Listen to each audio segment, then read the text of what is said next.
अस्सलाम वालेकुम जी, आप मेरा यूट्यूब चैनल देख रहे हैं। सौहा बरकताब से मुखातिब है ज़हीर मुनीर बनाम रियासत पाकिस्तान के इसके हवाले से बातचीत करेंगे। कुछ एक चीज़ें जो आज मैं नहीं फॉलो कर सका चूंकि मैं इस्लामाबाद से बाहर हूँ, लेकिन कल से ज़ाहिर है रेगुलर इस केस को सुनेंगे, फॉलो करेंगे। चूंकि मेहदी अली काज़मी ने बुनियादी तौर पर इनके लिए ज़मीन बहुत तंग कर दी है, और ज़मीन इतनी शदीद तंग कर दी है कि अपने सोशल मीडिया जिसके ऊपर ये रिलाई कर रहे थे, जो विंग बनाया हुआ था, जो स्ट्रेटेजिक मीडिया सेल था, जिसके अंदर चुनिंदा लोगों को बिठाया गया था, उन्हें सैलरीज बाकायदा से दी जाती थी, उनके चाय दाने पानी रोटी दलिए का इंतजाम किया जाता था। अब उन पर रिलाई करने के बजाय ये जो ज़हीर गैंग है ये खुद मंजर आम पर आया और खुद इन्होंने जवाब देने को बेहतर समझा है। यानी अगर कम अज कम हम देखें या तजिया करें तो बुनियादी तौर पर जितना जलील इस सारे टब्बर को, इस सारे गैंग को इनके सोशल मीडिया सेल ने करवाया है, शायद अगर ये खुद पहले फेस कर रहे होते तो उतने जलील ना होते। आज ज़हीर खुद अपने वकील के शाना बिशाना खड़े हुए साफियों का सामना किया और छाती चौड़ी करके सवालात के तीर झेले, खामोशी से झेले और मुकाबला करते रहे और देखते रहे। हवा में कुछ गिनते रहे, हवा में कुछ तितली बनाते रहे मेरे ख्याल में, या बतख बनाते रहे, लेकिन हवा में बहरहाल वो देखते रहे और किसी भी सवाल का जवाब भी नहीं दिया और कोशिश भी नहीं की, कम से कम एक स्टेप फॉरवर्ड भी नहीं किया। मुझसे पूछे जनाब, मैं जिम्मेदार हूं सारे वाकई का, I will answer you everything. No, उन्होंने खामोशी बेहतर समझी। लेकिन उनकी जो लीगल टीम है उसमें इजाफा कर दिया गया है, मजीद लीगल माइंड्स को ऐड कर दिया गया है ताकि मुख्तलिफ जुडिशरी के मुख्तलिफ फॉरम्स पर जाकर वो केस को कॉन्टेस्ट कर सकें। अगेन सोर्स ऑफ इनकम क्या है, या फिर सारे हमारी वकला बरादरी इतनी जबरदस्त कोई लोग हैं कि जिन्होंने इतनी मेहनत करके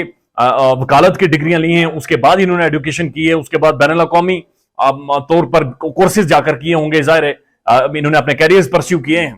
तो ये या तो फिर इतने ज्यादा नेक हैं कि पैसे नहीं लेते और सारे मुफ्त में काम करते हैं, या तो फिर इस्लामाबाद में जिन वकला को मैं जानता हूं वो कई लाख रुपए में पैसे लेते हैं पहले और उसके बाद मामला को आगे बढ़ाते हैं। तो किस तरह से ये वकला की टीम में एडिशन हो रही है, इसका सोर्स ऑफ इनकम क्या है, वो अभी तक सामने नहीं आया।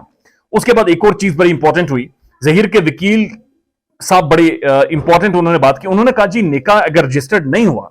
तो रजिस्ट्रेशन का जो कानून है वो 1964 में आया है, लिहाजा ये इर्रेगुलरिटी हो सकती है लेकिन इलीगैलिटी नहीं हो सकती, यानी इलीगल नहीं हो सकता, ये इर्रेगुलरिटी हो सकती है। यानी निकाह रजिस्टर्ड नहीं है ज़हीर मुनीर का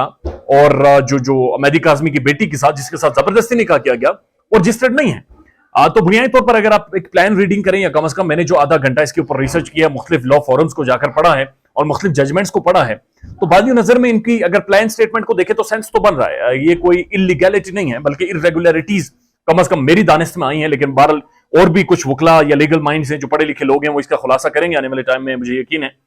लेकिन जो मुझे समझ आई है कि बात उनकी ठीक है, लेकिन सर्कमस्टांसेस देखने होंगे कि किन सर्कमस्टांसेस में वो निकाह हुआ है।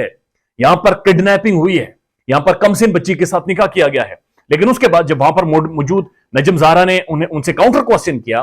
कि ये निकाह लीगल ही नहीं है, क्योंकि जो निकाह पढ़ाने वाले हैं, जो गवाह हैं, वो बुनियादी तौर पर केक खाते हुए, वो बिस्किट और चाय की धजियां उड़ाते हुए आपने देखा था कि चीख चीख कर कह रहे थे कि हमें बुलाया गया, हमारे जो पेपर्स थे वो चुराए गए, डाका मारा गया और हमें तो पता ही नहीं था निकाह किस तरह से किया गया, लिहाजा हमें बुनियादी तौर पर इस मामले में डाला गया है घसीट कर। उन्होंने कहा जी बड़ी आसानी से, बड़ी सिंपली डॉज करने की कोशिश की, जी मुझे पता ही नहीं है, मैंने ऐसी कोई वीडियो देखी नहीं है। या तो वो सच बोल रहे हैं, वो इतने ज्यादा आप कह सकते हैं कि लाइल्म है कि जिन्हें इस चीज का नहीं पता, तो फिर उन्हें जरूरत है कि अपने टच वाले मोबाइल फोन पे जो एक ऐप है व्हाट्सएप, उसको खोलें। और उन्होंने कहा कि जी मैं आपको व्हाट्सएप पे वीडियो ट्रांसफर कर देती हूं और वहां पर जाकर आप देखें और हमें वजाहत करें। लेकिन उन्होंने अगेन डॉज किया कि वीडियोस होंगी बट मैंने देखी नहीं है, लिहाजा मैं कमेंट नहीं कर सकता।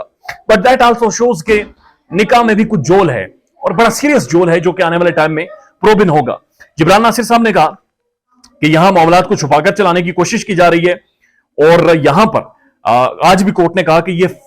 जो फेडरल शरीयत कोर्ट है ये नहीं है, क्योंकि इस्लामी बहुत सारे नुकात या इस्लामी मामलात को या कुरान करीम की वर्सेस को, आयात को वहां पर सामने रखा जा रहा है और उसके ऊपर एक आर्ग्यूमेंट बनाने की कोशिश की जा रही है, एक इमोशनल टैक्टिक बुनियादी तौर पर, या फिर एक रिलीजियस सेंटिमेंट को उभारने की कोशिश की जा रही है। और जिब्रान नासिर साहब ने कहा कि ये फेडरल शरीयत कोर्ट नहीं है, बल्कि यहां पर आपको पाकिस्तान के कानून के तहत बात करनी पड़ेगी। और अगर आप फेडरल शरीयत कोर्ट के बहुत सारे फैसले उनकी रोशनी में बात करें, सेंस बनेगा, लेकिन सिर्फ एक emotional argument for the sake of argument आप नहीं बना सकते। तो हम ये चीज देख रहे हैं कि इस केस को कहीं और ले जाकर उलझाया जा रहा है, क्योंकि जब इन्हें पता चल रहा है कि ये तकरीबन मैं इनके हाथों से ये रेत निकल गई है, इनके हाथों से ये आर्ग्यूमेंट निकल गया, इनके हाथों से ये केस निकल गया है, उसके बाद मुख्तलिफ